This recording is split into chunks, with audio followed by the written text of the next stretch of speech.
2024 లేదా 25లో డిగ్రీ లేదా బీటెక్ చదివారా? సాఫ్ట్‌వేర్ జాబ్ కోసం ఎదురు చూస్తున్నారా? అయితే కోడ్‌జ్ఞాన్ 100 డేస్ కోర్సులో చేరండి. జాబ్ సాధించండి.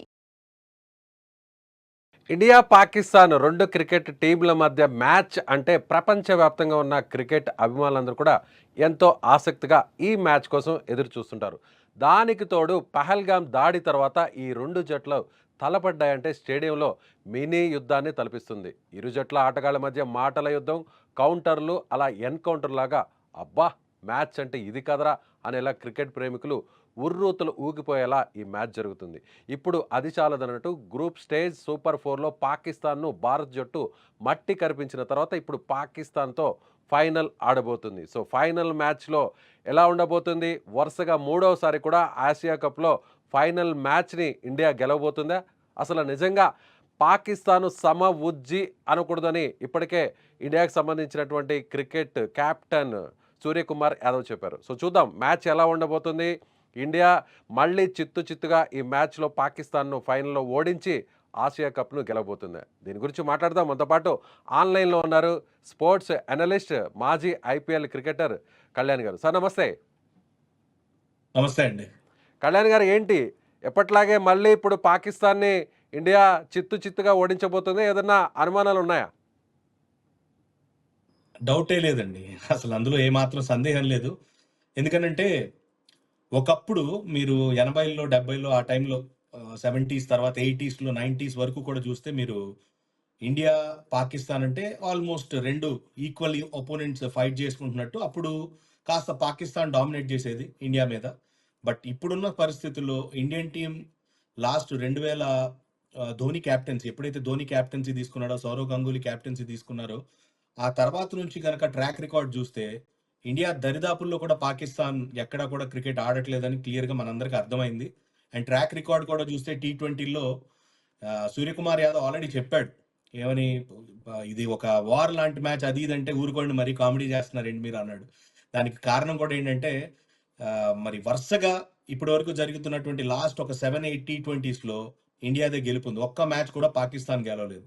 సో కాబట్టి వన్ సైడెడ్ మ్యాచ్లోనే అవుతుందని నాకైతే అనిపిస్తుంది. అలాగే ఇండియన్ మైండ్ సెట్, అలాగే ఆటగాళ్ళకి సంబంధించిన ఫ్యాన్స్ వీళ్ళందరూ కూడా ఫస్ట్ గ్రూప్ లెవెల్లో జరిగినటువంటి మ్యాచ్ని ఒక రకంగా బాయ్కట్ చేశారు. ఎవరు కూడా అసలు ఈ మ్యాచ్ను చూడొద్దు, పాకిస్తాన్తో ఏంటి మనం కలిసి ఆడడం ఏంటి, పాకిస్తాన్తో షేక్ హ్యాండ్స్ లాంటివి ఇవ్వడం అసలు ఎంత మాత్రం సమంజసం కాదంటూ కూడా ఈవెన్ ఇదే దుబాయ్ మ్యాచ్లో కూడా టికెట్లు కూడా పూర్తి స్థాయిలో కూడా సేల్ కాని పరిస్థితి. అలాంటి మైండ్ సెట్లో ఉన్నటువంటి ఇండియన్ ఫ్యాన్స్ అందరూ కూడా, ఇండియన్స్ కూడా ఇప్పుడు మళ్ళీ ఒకసారి గెలిచిన తర్వాత మన ఇండియన్స్ వాళ్ళతో ఎక్కడ కూడా షేక్ హ్యాండ్ ఇవ్వకుండా వాళ్ళు అక్కడ బాయ్కట్ చేసి రావడం, ఆ తర్వాత కనీసం డ్రెస్సింగ్ రూమ్ లోపలకు వెళ్ళిన తర్వాత కూడా తలుపులు వేసేయడం, ఇవన్నీ చూస్తే ఒక రకంగా ఇండియన్స్ ఈగో కాస్త శాంతించింది అనుకోవచ్చా? చిత్తుగా ఓడించిన తర్వాత తప్పకుండా ఈగో అయితే ఇండియన్ ఫ్యాన్స్కి సాటిస్ఫై అయి ఉంటుంది. కానీ ఫైనల్లో ఇంకా పూర్తి స్థాయిలో పాకిస్తాన్ పైన గెలిస్తే అసలైనటువంటి కిక్ అప్పుడు వస్తుందని చెప్పి ఇండియన్ ఫ్యాన్స్ అయితే, క్రికెట్ ఫ్యాన్స్ వెయిట్ చేస్తున్నారు. అందులో ఇందాక మీరు అంటున్నట్టు షేక్ హ్యాండ్స్ ఇవ్వకపోవటం అనేది డెఫినెట్గా ఒక డిసప్పాయింట్మెంట్ చూపించినట్టు మీరు. అంటే మీరు స్పోర్ట్లో ఎప్పుడు మనం ఏం చేస్తాం అంటే cricket is a gentlemen's game అంటాం. మ్యాచ్ అయిన తర్వాత ఒకళ్ళొకళ్ళు షేక్ హ్యాండ్ చేసుకోవటం, వెల్ ప్లేడ్ అని చెప్పడం అనేది మనకు ఎప్పుడు క్రికెట్లో వస్తున్నటువంటి ఆనవాయితీ. కానీ ఈ ఏషియా కప్కి ముందు పాకిస్తాన్తో ఇండియా ఆడుతుందా ఆడదా అన్న ఒక డౌట్ ఉంది. ఎందుకనంటే ఏదైతే పాకిస్తాన్ పహల్గామ్లో ఏదైతే ఆ ఉగ్రవాదుల దాడి ఏదైతే చేసిందో, ఆ ఉగ్రవాదుల్ని ఎలా అయితే పాకిస్తాన్ గవర్నమెంట్ వాళ్ళని బ్యాకప్ చేసిందో అది ప్రతి భారతీయుడిని చాలా కలిచివేసింది. అసలు పాకిస్తాన్ ఇలాంటి పనులు ఎందుకు చేస్తుంది అనే ఒక కోపం ప్రతి భారతీయుడిలో వచ్చింది. దాని తర్వాత ఆల్రెడీ మనం పహల్గామ్ దాడి తర్వాత ఆపరేషన్ సింధూర్ ద్వారా ఏం చేసామో మనందరికీ తెలుసు. కానీ క్రికెట్ ఫీల్డ్లో కూడా ఆల్మోస్ట్ అదే స్థాయిలో విరుచుకుపడ్డారు మన ఇండియన్ క్రికెట్ టీం అని చెప్పి నాకైతే అనిపించింది.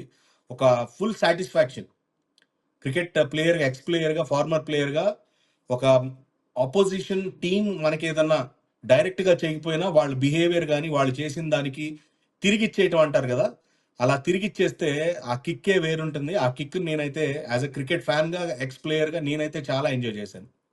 తిరిగి ఇచ్చేయడం అంటే, తీసుకున్న దాన్ని తిరిగి ఇచ్చేయడం అంటే ఇప్పుడు వడ్డీతో సహా తిరిగిస్తున్నారనుకోవచ్చా? గ్రూప్ స్టేజ్లో గెలిచాం, అలాగే సూపర్ మ్యాచ్‌లో గూడా గెలిచాం. ఇప్పుడు ఫైనల్‌లో గెలవబోతున్నాం. సో వడ్డీతో సహా తిరిగి పాకిస్తాన్‌కి మన ఇండియన్ క్రికెటర్స్ ఇవ్వబోతున్నారా? 100% అందులో ఏమాత్రం సందేహం లేదు. అండ్ ఆహ్, అసలిప్పుడు ప్రస్తుతం ఇండియన్ క్రికెట్ టీమ్ ఉన్నటువంటి ఫేజ్ ఏదైతే ఉందో, అంటే ఐ మీన్ టు సే ప్రపంచంలో టీ20 ఫార్మాట్‌లో ఇండియా నంబర్ 1 అనటంలో ఏమాత్రం సందేహం లేదండి. ఎందుకంటే మీరు నంబర్ 5 దగ్గర నుంచి గనక చూస్తే, నంబర్ 5లో అక్షర్ పటేల్ ఉన్నాడు. ఆహ్, హార్దిక్ పాండ్యా ఉన్నాడు. శివం దూబే ఉన్నాడు. ముగ్గురు genuine match winners, all rounders ఉన్నారు అనంటేనే ఈ టీమ్ కాంబినేషన్ ఎంత బాగుందో అర్థం చేసుకోవచ్చు. అండ్ బౌలింగ్ అంతే బాగుంది. అండ్ పాకిస్తాన్ ఎక్కడ కూడా సార్ ఎక్కడ నియర్ బై కూడా లేదండి. మన ఇండియన్ కాంబినేషన్ బ్యాటింగ్ లైనప్ గాని, బౌలింగ్ గాని చూస్తే, ఆ ప్లేయింగ్ 11 చూస్తే ఎంత పెద్ద టీమ్ గుండెల్లో అయినా సరే దడబుట్టాల్సిందే. And Pakistan is looking very ordinary team wise చూస్తే. సరే కానీ కళ్యాణ్ గారు పాకిస్తాన్ మాజీ క్రికెటర్లు గాని, ప్రస్తుతం ఉన్నటువంటి టీమ్ మెంబర్స్ గూడా కాస్త వ్యంగ్యంగా ఇంకా గూడా మాట్లాడుతున్నారు పాకిస్తాన్ నుంచి. సో గ్రూప్ స్టేజ్‌లోనో, సూపర్ లీగ్‌లోనో ఏదో గెలిచినంత మాత్రాన కాదు. కప్పు గెలవాలంటే ఖచ్చితంగా ఫైనల్ గెలవాలి. కానీ ఇండియాకి ఫైనల్ ఫోబియా ఉంది. ఇప్పటివరకు పాకిస్తాన్‌తో జరిగినటువంటి 5 ఫైనల్ మ్యాచ్‌లో ఇండియా 2 సార్లు మాత్రమే గెలిచింది. పాకిస్తాన్ 3 సార్లు గెలిచింది. ఇటీవల ఐసీసీ టోర్నమెంట్స్‌లో కూడా కొన్ని మాత్రమే ఫైనల్‌లో గెలవడం జరిగింది. చాలా మ్యాచ్‌ల్లో కూడా ఓడిపోయిందని పాకిస్తాన్ ఇప్పుడు గేల్ చేస్తుంది. దాని గురించి ఏమంటారు? సార్ ఎప్పుడు కూడా క్రికెట్ లాంటి 100% స్టాటిస్టిక్స్ చాలా ఇంపార్టెంట్. పాస్ట్‌లో ఏం జరిగిందో ఆ ట్రాక్ రికార్డ్ అనేది కూడా చాలా ముఖ్యం. కానీ ఇవాళ ప్రస్తుతం ఉన్నటువంటి క్రికెట్ మైండ్ సెట్ ఎట్లా ఉందంటే, ఆ రోజు ఎవరు బాగా ఆడారనేది చాలా ముఖ్యం. లాస్ట్ టీ20 వరల్డ్ కప్ మనకి వెస్టిండీస్, అమెరికాలో కలిపి జరిగినటువంటి వరల్డ్ కప్‌లో మనం చూసాం. ఇండియా పర్ఫార్మెన్స్ ఎట్లా వచ్చిందో. ఎక్స్ట్రార్డినరీ క్రికెట్ ఆడారు. T20 one day world cup miss అయిపోయినా కూడా టీ20 వరల్డ్ కప్ మనం గెలిచాం. సో అక్కడి నుంచి కనుక మన గ్రాఫ్ చూస్తే, ఇండియన్ క్రికెట్ టీమ్ గ్రాఫ్ చూస్తే, వేరెవర్ దే గో, ఎక్కడికి వెళ్ళినా, ఏ కంట్రీకి వెళ్ళినా, ఏ బైలాటరల్ ఆడినా, లేకపోతే ఏ ఐసీసీ ఈవెంట్స్‌లో అయినా సరే, ఇండియా పర్ఫార్మెన్స్ చాలా చాలా ఆన్ పార్ పర్ఫార్మెన్స్ ఇస్తున్నారు. బిలో పార్ అయితే మాత్రం లేరు. And all rounders, team combination, bowling combination ఇవన్నీ కూడా చాలా బ్రిలియంట్‌గా సెట్ అయింది కాబట్టి, ఇండియన్ టీమ్ పాస్ట్ రికార్డ్స్‌ని మైండ్‌లో అయితే పెట్టుకోదు. ప్రస్తుతం ఈ యంగ్ ఇండియన్ టీమ్ ఏదైతే ఉందో, ప్రపంచంలో ఎంత పెద్ద టీమ్‌నైనా సరే సవాలు విసిరేటట్టయితే కనపడుతుంది నాకు. కానీ ఎందుకో పాకిస్తాన్‌తో మ్యాచ్ అనగానే అక్కడ విరాట్ కోహ్లీ చేస్ మాస్టర్ గుర్తొస్తాడు. సో అదేవిధంగా కరెక్ట్. ధోని కూడా హిట్టర్ ధోని గుర్తొస్తాడు. అలాగే కెప్టెన్‌గా రోహిత్ శర్మను మనం చూస్తుంటాం. కానీ ఈ ముగ్గురు కూడా లేకపోవడాన్ని ఎలా చూడాలి? 100% వాళ్ళ షూస్‌నైతే ఎవరు ఫిల్ చేయలేరు సార్. ఎందుకనంటే, వాళ్ళొక లెగసీని వదిలిపెట్టి వెళ్లారు. Legends of the game. Dhoni అంటే మనకు తెలుసు. ఆయన is one of the world's greatest finisher. Down the order వస్తూ కూడా 50 పైన యావరేజ్ మెయింటైన్ చేస్తూ తనదైన మార్క్, ఒక లెగసీ వదిలిపెట్టి వెళ్ళాడు. దాని తర్వాత విరాట్ కోహ్లీ ఎప్పుడైతే ఆ కెప్టెన్సీ అందుకున్నాడో ధోని దగ్గర నుంచి, తను కూడా ఒక మార్క్ వదిలిపెట్టడం మనం చూసాం. Virat Kohli is king of the game. Is the chase master ఇప్పుడే మీరు అంటున్నట్టు. And Rohit Sharma hit man. Super cool. అటు aggression from Virat Kohli, calmness from Dhoni ఇద్దరిది కలిపి పుచ్చుకున్నట్టు చాలా కామ్‌గా, కూల్‌గా టీమ్‌ని ఒక ఐసీసీ ఈవెంట్‌నయితే గెలిపించగలిగాడు. ఛాంపియన్స్ ట్రోఫీ కూడా గెలవగలిగాం. ఈ మధ్య జరిగింది. అండ్ దానికి ముందు వన్ డే వరల్డ్ కప్‌లో ఎక్స్ట్రార్డినరీ ట్రాక్ రికార్డ్ మెయింటైన్ చేస్తూ అన్‌ఫార్చునేట్ ఫైనల్స్‌లో ఓడిపోయాం. బట్ ఐ థింక్ వాళ్ళ ముగ్గురిని రిప్లేస్ చేయటం అంటే మాత్రం అది ఇంపాసిబుల్. బట్ గేమ్ ఏంటంటే సార్, ఒకప్పుడు ధోని లేకపోతే ఈ టీమ్ ఏమైపోతుందో అనుకున్నా నేను కూడా. తర్వాత విరాట్ కోహ్లీ వచ్చాడు. విరాట్ కోహ్లీ లేకపోతే అసలు ఈ టీమ్ ఏంటి? ఎందుకనంటే ఒక క్యాలెండర్ ఇయర్‌లో బ బ గంగూలీ 1000 నుంచి ప్లస్ కూడా మనం రన్స్ స్కోర్ అలాగే చేసాం. అనుకుంటున్నాం. సచిన్, గంగూలీ తర్వాత అవును. వాళ్ళిద్దరు పోయాక కూడా సో కరెక్ట్. నెక్స్ట్ ఎవరు అనుకుంటే విరాట్ కోహ్లీ, రోహిత్ శర్మ వచ్చారు. అలాగే కెప్టెన్‌గా కరెక్ట్. ధోని పోయిన తర్వాత ఎవరొస్తారనుకుంటే మీరన్నట్టు ఇప్పుడు వీళ్ళందరూ కూడా వస్తున్నారు. అండ్ ఇప్పుడు మీరు చూడండి, అభిషేక్ శర్మ చూడండి ఎలా ఆడుతున్నాడు. అసలు అతనికి బౌలింగ్ ఎయాలంటే ఎట్లారా బాబు బౌలింగ్ ఎయాలన్నట్టు ఉంది. అలా కొడుతున్నాడు ఫస్ట్ బాల్ నుంచే. And this is young Indian team sir. ఈ ఇండియన్ టీమ్‌లో కావాల్సిన కాన్ఫిడెన్స్ ఉంది, ధైర్యం ఉంది, మేనేజ్‌మెంట్ బ్యాకప్ బ్రహ్మాండంగా ఉంది. అండ్ ఈ టీమ్‌ని ఆపటం అయితే మాత్రం ఇంపాసిబుల్ లాగా కనపడుతుంది. సో, కాబట్టి డెఫినిట్‌గా వాళ్ళనైతే రిప్లేస్ చేయలేరు కానీ, ఇప్పుడున్నటువంటి ఎవరైతే ప్లేయర్స్ ఉన్నారో, they are legends in the making అంటాను నేనైతే. ప్రెజెంట్ మీరన్నట్టుగా ఇప్పుడు అభిషేక్ శర్మ టాప్ స్కోరర్‌గా ఉన్నాడు. దాదాపు 248 రన్స్ వరకు కొట్టినట్టున్నాడు అతను. సో ఏంటి అభిషేక్ శర్మని ఏమన్నా బీట్ చేసే పరిస్థితి ఏమైనా పాకిస్తాన్ ఆటగాళ్ళలో కనిపిస్తుందా? సో, సినిమా డైలాగ్ గుర్తొస్తుంది నాకు. అంటారు. మేము పిలిచి మరీ కొడతాం అన్నట్టు. రా ఏంటి ఏదో మాట్లాడుతున్నావు మళ్ళీ మాట్లాడు మళ్ళీ అన్నట్టు ఆ లెవెల్ స్లెడ్జింగ్ చేసి మరి బ్యాటింగ్ చేస్తున్నాడు. Which is very impressive. ఆ అగ్రెషన్ కావాలి. కాకపోతే ఎప్పుడు నేనేం బిలీవ్ చేస్తానంటే cricket is a gentlemen's game. Aggression, controlled aggression ఉండటం చాలా ముఖ్యం. ముఖ్యంగా రఘు చేసినటువంటి ఏదైతే ఆ సంజ్ఞలు, ఆ సైగలు, సో మనకు సంబంధించినటువంటి కొన్ని ఫైటర్ జెట్స్‌ను కూల్చేసినట్టు, వాళ్ళకి సంబంధించిన మిసైల్స్ వచ్చి మన భూభాగం మీద పడినట్టు, ఇలా రకరకాలుగా ఇయన్నీ కూడా చూసాం. అలాగే ఎవరైతే ఫరా ఖాన్ అతను కూడా సో హాఫ్ సెంచరీ పూర్తి చేసిన తర్వాత గన్ పెట్టినట్టు బ్యాట్‌ని పట్టుకోవడం, ఇవన్నీ కూడా వీటన్నిటికి కూడా కేవలం మన బాల్‌తో, బ్యాట్‌తో మనం సమాధానం ఇస్తున్నాం అనుకోవచ్చా? 100% క్రికెట్ మళ్ళీ చెప్తున్నాను. పిల్లలు ఎవరైనా సరే, ప్రతి ఒక్క పిల్లలు వాళ్ళ దేశంలో అవ్వచ్చు, మన దేశంలో అవ్వచ్చు, ఎవరైతే ప్లేయర్స్ ఉన్నారో వాళ్ళని చూసి చాలా స్ఫూర్తిని పొందుతారు. ఇన్‌స్పైర్ అవుతారు. మనకి స్పోర్ట్ అనేది అన్ని జీవితాన్ని నేర్పిస్తుంది. మీరు ఒకళ్ళకి ఆదర్శంగా ఉండటానికి ప్రయత్నం చేయాలి గానీ, మీరు మీ చేష్టల వల్ల మీ ఏదైతే మీ దేశంలో జనరేషన్ ఉందో, వాళ్ళు కూడా అయ్యే నేర్చుకోవాలన్న ఇంటెన్షన్ ఏదైతే ఉందో అదైతే అస్సలు కాదండి. నేనైతే ఒకటే బిలీవ్ చేస్తాను. యథా రాజా తథా ప్రజ. మనకి దేశ ప్రధాని ఎంత గొప్పగా ఆయన దేశాన్ని ముందుకు నడిపిస్తున్నారో మనం చూసాం. వాళ్ళ దేశంలో వాళ్ళ పరిస్థితులు ఎట్లా ఉన్నాయో మనం చూస్తున్నాం. It comes from the top level sir. మీరు పైనుంచి ఏదైతే డిసిప్లిన్ ఉంటుందో, ఆ డిసిప్లిన్ అందరికీ ప్రజలు అందరిలో కూడా ఫాలో అవుతుంది. అండ్ హారిస్ రాఫ్ అండ్ మిగతా బ్యాటర్ ఏదైతే ఆ గన్ పెట్టి ఏదో చేసినట్టు చేసి నాకైతే వాళ్ళు somewhere they are lost here లాగా అనిపిస్తుంది. Pakistan I think they need to improve their standards. సరే మీకు షేక్ హ్యాండ్ ఇవ్వలేదు. అది మా డిసప్పాయింట్‌మెంట్ మీకు మిమ్మల్ని కించపరచలేదే. అలాంటప్పుడు మీరు ఇలాంటి చేష్టలన్నీ చేసి మీ జట్టుని మీరే అగౌరవపరుచుకుంటున్నారు. మీ దేశం ఏంటి అనేది మీరే మీ చేష్టల ద్వారా తెలియపరుస్తున్నారు.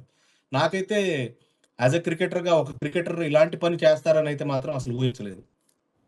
సో అదేవిధంగా ఇప్పుడు మన ఇండియన్ క్రికెట్ టీంలో అభిషేక్ శర్మ ఒక రకంగా సంచలనం, విధ్వంసం సృష్టిస్తున్నాడు. పాకిస్తాన్ గాని ఏ టీం అయినా సరే ఖచ్చితంగా అతను ఓపెనింగ్ బ్యాట్స్‌మెన్‌గా అతను ఆడుతున్నటువంటి తీరు వల్ల ఇవాళ ఇండియా ఇన్ని మ్యాచ్‌లు కూడా గెలవడానికి కారణంగా మనం చెప్పుకోవచ్చు. అయితే ఇప్పుడు షోయబ్ అఖ్తర్ పాకిస్తాన్ మాజీ ప్లేయర్, అతను ఒకటే మాట అంటున్నాడు.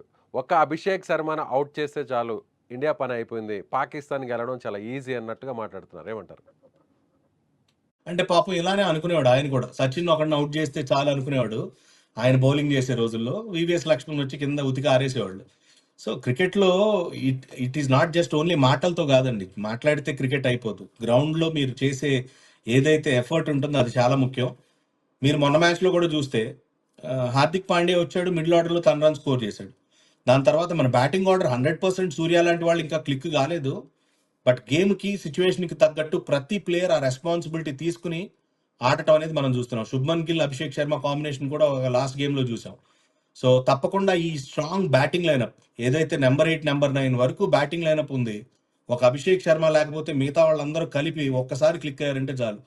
200 వచ్చిందంటే ఇక పాకిస్తాన్ బెట్ట సర్దుకొని వెళ్ళిపోవటమే.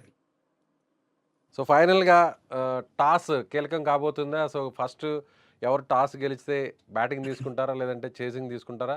సో ఏదైతే అడ్వాంటేజ్ ఈ పిచ్‌లో ఇప్పుడు జరుగుతున్నటువంటి దుబాయ్ స్టేడియంలో సో చేజింగ్ చేస్తే బెటరా? లేదంటే ఫస్ట్ బ్యాటింగ్ చేస్తే బెటరా?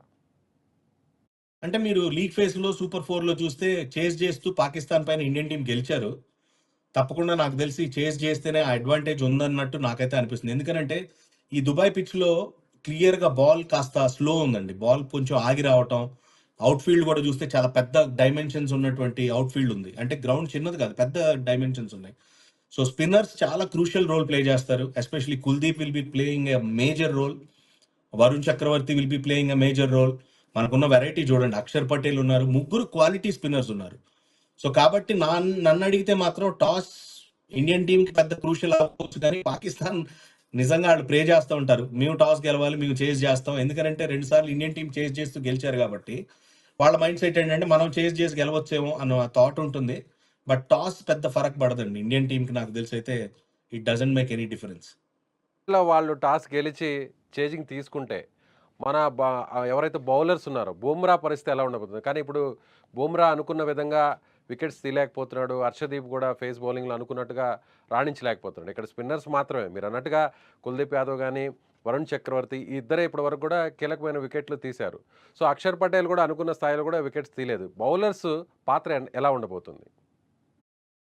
మన బౌలింగ్ యూనిట్‌కి అంతా ఒక క్లియర్ ప్లాన్ ఉందండి. మన బౌలర్స్ అందరూ కూడా వాళ్ళు ఎవరి రోల్ వాళ్ళు పర్ఫెక్ట్‌గా ఎగ్జిక్యూట్ చేస్తున్నారు. మీరు హార్దిక్ పాండ్యా చూడండి. ఎక్కువ వికెట్స్ రాకపోయినా కూడా with the new ball bowling చేస్తున్నాడు. మిడిల్ ఓవర్స్‌లో వికెట్స్ తీస్తున్నాడు. అండ్ బుమ్రా అంటారా, ఇందాకడ నేను అంటున్నట్టు ఈ పిచ్ ఫాస్ట్ బౌలింగ్‌కి అంత అనుకూలంగా లేదు. సో, పిచ్ కొంచెం స్లో ఉంది కాబట్టి స్పిన్నర్స్ కాస్త వికెట్ టేకింగ్ స్పిన్నర్స్ ఎవరైతే కాస్త బాల్‌ని ఫ్లైట్ చేస్తారో, కుల్దీప్ లాంటి బౌలర్స్ వాళ్ళకి ఎక్స్‌ట్రా అడ్వాంటేజ్ అయితే ఉంటుంది. తప్పకుండా నాకు తెలిసి bowling is not a problem for team India. Indian team ఉన్నటువంటి మైండ్ సెట్, ఫేజ్ ఏదైతే ఉందో they are way ahead than Pakistan. Chances ఎవరిది ఏంటి అని గనక మీరు రేషియో అడిగితే ఎక్కడో నేను ఒక 10-20% ఇస్తా పాకిస్తాన్‌కి ఔట్ ఆఫ్ 100% గెలవటం గాని. అదర్‌వైజ్ ఏషియా కప్ ఇండియాదే ఇది. సో సూర్యకుమార్ యాదవ్ స్కై మరి కెప్టెన్ గురించి మాట్లాడితే సో 360 డిగ్రీస్లో ఆడగలిగినటువంటి ఏకైక సత్తా కలిగిన ప్లేయర్గా మనం చెప్తుంటాం T20లో. అలాంటి సూర్యకుమార్ యాదవ్ ఫస్ట్ ఓపెనింగ్ తర్వాత వచ్చేటువంటి బ్యాట్స్మెన్గా వచ్చే సూర్యకుమార్ యాదవ్ ఇప్పటివరకు ఎక్కడ పెద్దగా రాణించలేదు. ఒకసారి డక్అవుట్ కూడా అయ్యారు. అయితే ఇప్పుడు ఫస్ట్ ఎవరైతే ఓపెనర్స్ ఉన్నారో వాళ్ళు రాణించడం వల్లే ఇప్పుడు ఇతని మీద అంత భారం పడట్లేదు. ఒకవేళ ఓపెనర్స్ త్వరగా అవుట్ అయితే సూర్యకుమార్ యాదవ్ ఫామ్‌లో లేడు కాబట్టి కొంత భారత్‌కి ఏదైనా ఇబ్బంది కలిగించే అవకాశం ఉందంటారా? ఐ డోంట్ థింక్ సో అండి. నేనంత పెద్ద ఎఫెక్ట్ పడుతుందని అనుకోవట్లేదు. ఎందుకంటే మీకు బ్యాటింగ్ ఆర్డర్ కూడా ఇందాకడ మాట్లాడుతున్నట్టు లోవర్ ఆర్డర్ వరకు బ్యాటింగ్ ఉంది. నంబర్ 8, నంబర్ 9 వరకు బ్యాటింగ్ ఉంది. అండ్ ఓపెనర్స్ ఇద్దరు కూడా ఇద్దరిలో ఎవరో ఒకళ్ళైతే గ్యారంటీ క్లిక్ అవుతారు. మీరంటున్నట్టు ఒకవేళ ఇద్దరు ఫెయిల్ అయితే మాత్రం ఐ థింక్ సూర్య వీళ్ళు స్టెప్ అప్ అయి పెర్ఫార్మ్ చేస్తారు. ఎందుకనంటే వీళ్ళకి దగ్గర దగ్గర మోర్ దెన్ 100 గేమ్స్ ఎక్స్‌పీరియన్స్ ఉంది. టీ20లో ఐసీసీ ర్యాంకింగ్స్‌లో సూర్య నంబర్ 1 చాలా ఇయర్స్ పాటు ఉన్నాడు. And big match player. And finals అందులోనూ అగైన్స్ట్ పాకిస్తాన్. అండ్ పాకిస్తాన్ వాళ్ళు చేస్తున్నటువంటి ఏవైతే చేష్టలు ఉన్నాయో ఇండియన్ టీం చాలా స్ట్రాంగ్‌గా డిసైడ్ అయ్యి వచ్చింది ఈ సీరీస్‌కి, ఏషియా కప్‌కి. ఎట్లాగన్నా సరే వాళ్ళకి ఒక రుచి చూపించాలి మనం. వాళ్ళకి ఇండియన్ టీం అంటే ఏంటో అనే ఒక భయం క్రియేట్ చేయాలన్న మైండ్ సెట్‌తో వచ్చారు కాబట్టి నాకు తెలిసి అది పెద్ద ఇబ్బంది అవ్వదు ఇండియన్ బ్యాటర్స్‌కి అని అనుకుంటున్నాను నేను. పాకిస్తాన్‌లో కొంతవరకు ఎంతో కొంతవరకైనా ప్రభావం చూపగలిగే ప్లేయర్స్ ఎవరంటారు ఈ మ్యాచ్‌లో? ఐ థింక్ ఓపెనర్స్ నుంచి ఒక మంచి స్టార్ట్ అయితే వచ్చింది లాస్ట్ గేమ్‌లో. పాకిస్తాన్ ఓపెనర్ కాస్త డీసెంట్‌గానే ఆడుతున్నాడు. ఎగ్జాక్ట్‌గా నాకు ఇందాక నాకు ఆ టీమ్ గురించి మాట్లాడాలంటే ఆ ప్లేయర్స్ ఇప్పుడు పేర్లు పేర్లు గుర్తుండడం పెద్దగా కూడా తెలీదు. కష్టంగా అవును. అయిపోయింది. అదే యంగ్ సైడ్ వాళ్ళు కూడా ఏంటంటే వాళ్ళ క్రికెట్ బోర్డ్ కూడా ఏంటంటే రీబిల్డింగ్ ఫేజ్‌లో ఉంది. వాళ్ళు కూడా ప్రాపర్ ప్లాన్స్‌తో రావట్లేదు. ఏది పాకిస్తాన్ క్రికెట్‌ని ఎలా డెవలప్ చేయాలని చెప్పి. వాళ్ళ బోర్డే గనక స్ట్రాంగ్‌గా ఉన్నట్టయితే వాళ్ళు మొన్న ఏదైతే హరీష్ రావు గాని, మిగతా బ్యాటర్స్ గాని అలాంటి చేష్టలు చేయనిచ్చేవాళ్ళు కాదు. ఏదో షేక్ హ్యాండ్ ఇవ్వలేదు కదా అంటే మీరు ఇవ్వొద్దు. We don't want you to shake our hands. అలాంటప్పుడు ఇలాంటి చేష్టలన్నీ చేసి ఉండేవాళ్ళు కాదు. వాళ్ళు కూడా యంగ్ సైడ్. నాకు తెలిసి వాళ్ళకి అంత ఎక్స్‌పీరియన్స్ లేదు. సో, తప్పకుండా ఒక మంచి మ్యాచ్ అవ్వాలనైతే కోరుకుందాం. ఏదో చప్పటి మ్యాచ్ ఊరికే జస్ట్ ఈజీగా గెలవటం కాకుండా ఒక క్లోజ్ మ్యాచ్ అయ్యి గెలిస్తే డెఫినిట్‌గా ఆ కిక్ వేరుంటుంది. ఈ కళ్యాణ్ గారు ఇప్పుడు చూస్తే బ్యాట్స్‌మెన్స్‌లో టాప్ 10లో చూస్తే సిరీస్‌లో పాకిస్తాన్ ఆటగాళ్ళే ముగ్గురున్నారు. మన ఇండియన్స్ కేవలం ఇద్దరు మాత్రమే ఉన్నారు. టాప్ 1లో అభిషేక్ శర్మ ఉంటే టాప్ 3లో ఫర్హాన్ ఉన్నాడు. అలాగే సిక్స్త్ ప్లేస్‌లో ఫఖర్ జమాన్ 135 రన్స్ సాధించాడు. అలాగే మహమ్మద్ హారిస్ కూడా 131 రన్స్. అంటే ఒక రకంగా వాళ్ళల్లో కూడా అద్భుతంగా ఆడగలిగినటువంటి సత్తా కలిగిన బ్యాట్స్‌మెన్ ఉన్నారనుకోవచ్చు ఈ టీమ్‌లో. 100% పొటెన్షియల్ అయితే ఉందండి. వాళ్ళ బ్యాటర్స్‌లో మీరిప్పుడు స్కోర్స్ చెప్తున్నారు. ఫఖర్ జమాన్‌కి చాలా ఎక్స్‌పీరియన్స్ ఉంది. ఫర్హాన్ ఆడతాడు. ఉంది. వాళ్ళలో కూడా బ్యాటింగ్ ఎబిలిటీ ఉంది. కానీ అవతల బౌలింగ్ చేసేవాళ్ళు ఎవరు? అది చాలా ఇంపార్టెంట్. ఎలాంటి క్వాలిటీ బౌలర్స్‌ని ఆడుతున్నారనేది చాలా ముఖ్యం. సో, మోర్ దెన్ ఎబిలిటీ ప్రెషర్‌ని ఎలా హ్యాండిల్ చేస్తున్నారు? పిచ్ కండిషన్స్ ఎట్లా ఉన్నాయి? ఆ కండిషన్స్‌కి తగ్గట్టు వాళ్ళ గేమ్‌ని ఎట్లా మార్చుకుంటున్నారు? ఇలాంటి అంశాలు చాలా ముఖ్యంగా ఉంటాయి ఒకవేళ పెర్ఫార్మ్ చేయాలంటే. సో ఫైనల్‌గా కళ్యాణ్ గారు, సో ఫస్ట్ మ్యాచ్‌కి ఏషియా కప్‌లో ఫస్ట్ మ్యాచ్‌లో లీగ్ లెవెల్‌లో పాకిస్తాన్‌తో ఆడుతున్నప్పుడు మన మాజీ క్రికెటర్లు అందరం కూడా ఎందుకు అవసరమా వీళ్ళతో?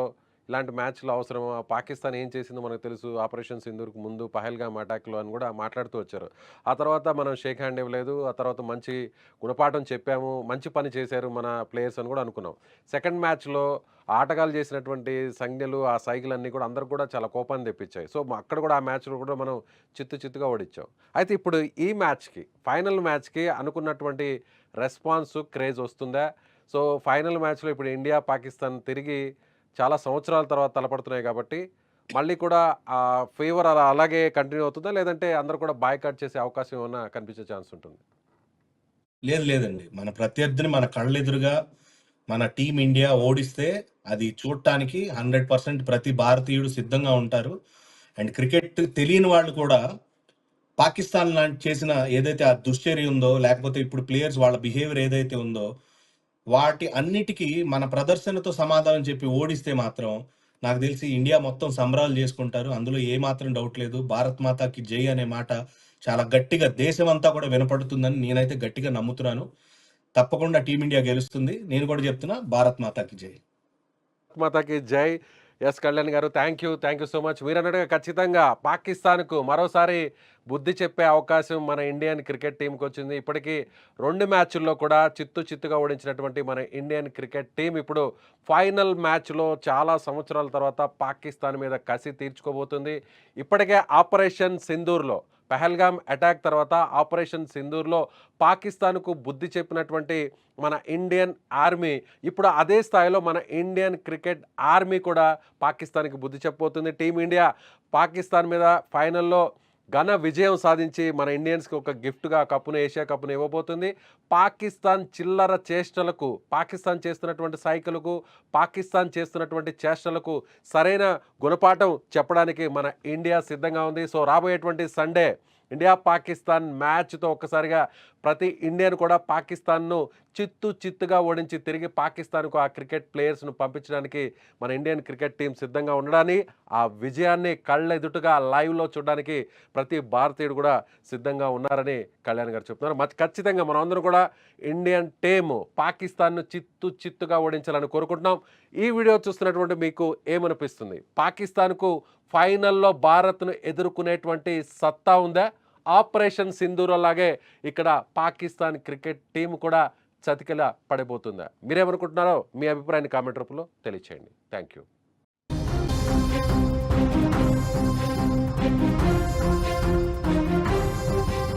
సుమన్ టీవీలో మీ పర్సనల్ అండ్ బిజినెస్ ప్రమోషన్స్ కోసం కింది నెంబర్కి కాంటాక్ట్ చేయండి.